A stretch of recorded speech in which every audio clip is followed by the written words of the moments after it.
Fala, juventude! Seja bem-vindo ao canal Jovens Curados para Curar. Eu sou Ricardo Fleming e hoje nós vamos dar continuidade à nossa maratona de O Fim dos Tempos, né? E aqui, hoje nós vamos entrar agora na segunda questão que o Senhor Jesus começa a explicar. Porque lembra que lá em Mateus 24, os discípulos vêm fazer 3 perguntas para o Senhor Jesus? Vamos lembrar? Mateus 24, eles vão dizer assim, ó: Senhor, dize-nos quando sucederão estas coisas? Primeira pergunta. E que sinal haverá da tua vinda e a consumação do século? Aleluia. Então aqui o Jesus começa a explicar por partes. Então a gente tem que entender isso aqui como 3 perguntas, para a gente entender toda a explicação que vai vir, também dividida em 3 respostas. Amém? Então Jesus começa a explicar esses primeiros sinais que acontecerão, né? Quando tudo isso vai começar a acontecer, e no final ele termina dizendo assim, ó: então virá o fim. Que fim é esse? Esse fim é o fim para a igreja. Amém? Esse é o fim que vai chegar para a igreja. Por quê? Porque depois que ele termina de dizer tudo o que vai acontecer do momento em que ele seria assunto ao céu até o dia que ele viesse, ele diz: então virá o fim. Mas no capítulo 15, ele continua explicando: quando, pois, vierdes o abominável da desolação. Ué, mas não veio o fim? Não, veio o fim para a igreja. Porque lembra que a gente disse, a igreja não falha, aleluia. A igreja vai entregar os seus frutos no seu devido tempo. E quando a igreja entregar os frutos a Jesus, 1 Tessalonicenses 4 diz que ao ressoar da trombeta, aleluia, dada a voz do arcanjo, os mortos ressuscitam primeiro e os vivos, que são a igreja, serão transformados. E iremos de encontro ao Senhor nas nuvens. E nessa hora, esse segundo grupo de lavradores que entrega os frutos, que somos nós, a igreja, nós saímos de cena e os judeus vão entrar em cena novamente. O relógio, volta a correr de novo em cima dos judeus para que se complete a última semana, né? Porque paramos na 79ª e ainda vai ficar faltando uma semana para terminar as 70 semanas de Daniel. Porque, lembre-se, essas 70 semanas, elas são literais, não são simbólicas. Amém? Então agora o Senhor Jesus vai começar a explicar sobre a grande tribulação. Então corre aí, pega a sua Bíblia, Mateus 24, do 15 em diante. Amém? Vamos lá comigo? Ele vai dizer assim, ó: quando, pois, virdes o abominável da desolação, de quem falou o profeta Daniel no lugar santo, quem lê entende. Então aqui está se referindo ao livro de Daniel, quando ele começa a explicar sobre essas coisas. Ele vai dizendo no 16: então, os que estiverem na Judéia, fujam para os montes. Quem estiver sobre o eirado, não desça a tirar de casa alguma coisa. E quem estiver no campo, não volte atrás para buscar a sua capa. Ai das que estiverem grávidas e das que amamentam naquele dia. Vamos fazer uma pausa aqui. De quem ele está falando? Dos judeus. Agora ele está falando sobre os judeus e os que ficaram, aqueles que não aceitaram Jesus, porque nesse momento, meu amigo, todos já ouviram a palavra de Deus, porque se a igreja foi retirada, a igreja cumpriu o seu papel, a igreja anunciou o evangelho para todos, amém? E ele vai continuar no 19: ai das que estiverem grávidas e das que amamentam naquele dia, orai para que a vossa fuga não se dê no inverno, nem no sábado, porque nesse tempo haverá grande tribulação, como desde o princípio do mundo até agora não tem havido e nem haverá jamais.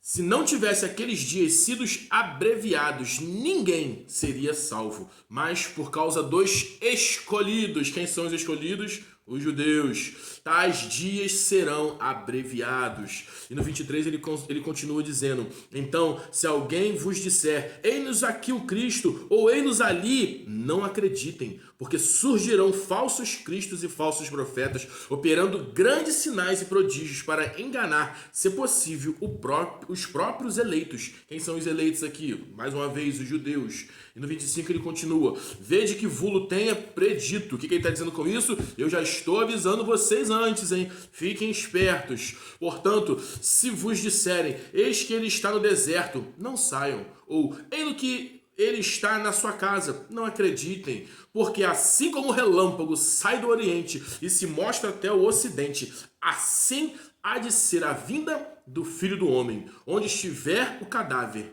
Ali se ajuntarão os abutres. Então, aqui, o que a palavra de Deus está nos mostrando? Que a volta do Senhor Jesus vai ser do mesmo jeito que ele subiu. Por quê? Lá em Atos, vamos rebobinar a fita para trás.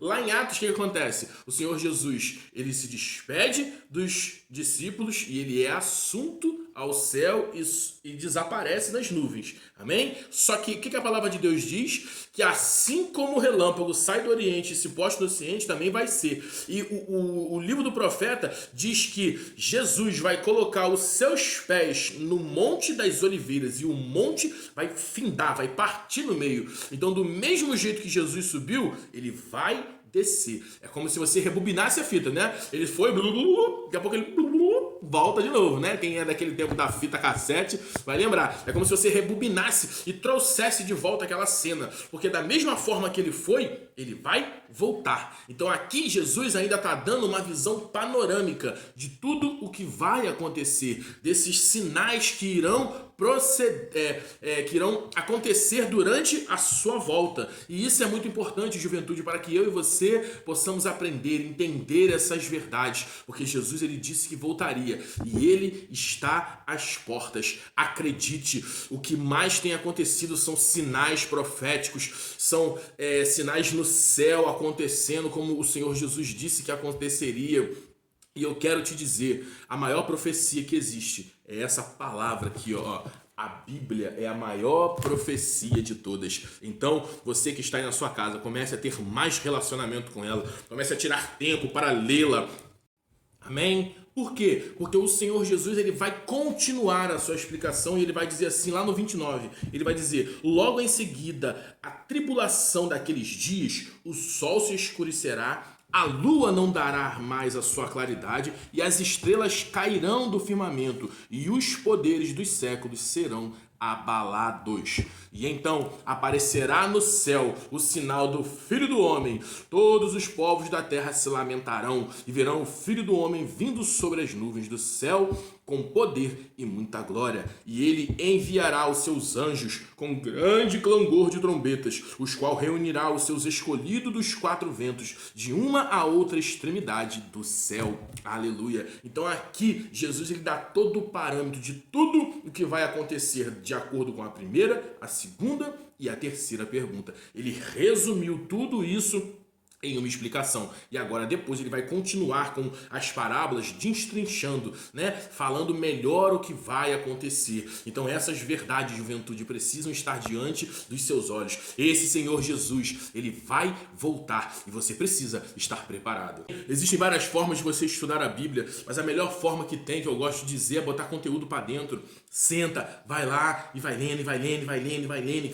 Comece pelo Novo Testamento, se alimente do Novo Testamento. Por quê? Porque Jesus, no Antigo Testamento, a palavra de Deus diz que o Antigo Testamento era a sombra de um bem vindouro. O que é sombra de um bem vindouro? Né? O livro de Hebreus fala sobre isso. A sombra de um bem vindouro era algo que você não entendia muito bem, não compreendia o que iria acontecer. Mas isso já aconteceu agora no Novo, porque o Antigo Testamento apontava para Jesus e o Novo fala sobre ele. Então, se você quer ler alguma coisa, juventude, vai ler o Novo. Leia sobre Jesus. Você já leu os 27 capítulos do Novo Testamento? Você já conhece todos eles? Você já foi lendo, se dedicando a ler cada um deles? Faça isso, se alimente. Leitura corrida, não precisa querer entender. Vai se alimentando, vai colocando informação para dentro, para dentro, para dentro, para dentro. Para quê? Para que você possa ser cheio, como Colossenses 3,16 diz, para que essa palavra habite no seu coração, para que você esconda ela, como o Salmo 119,11 diz. Guarde ela, juventude, no seu coração. Depois tire um tempo para meditar. Passe aí o dia inteiro meditando numa passagem que o seu coração ardeu mais. Amém? E a terceira forma é você querer entender melhor as localidades, os estudos, aonde tudo aconteceu. Mas deixa isso por último, porque o mais importante é você ter conhecimento dessa palavra, para que essas verdades não sejam apenas uma certa voz que você está ouvindo, mas quando você tiver, aleluia, ouvindo essa palavra, tudo esteja sendo testificado no seu coração. Por quê? Porque você já conhece. E aí a instrução que virá a mais só irá agregar no seu conhecimento. Amém? Depois vão vir as parábolas que o Senhor Jesus vai começar a contar, e dentro dessas parábolas tem tanta tipologia, tem tanta coisa maravilhosa para que a gente possa entender, mas essas verdades só serão compreendidas a partir do momento que você se dedicar à leitura da Bíblia. Amém? Faça isso, se dedique à leitura da Bíblia, e esse Espírito Santo que habita dentro de você, ele vai te trazer a revelação e vai te trazer o entendimento. Amém? Aleluia. Glória a Jesus.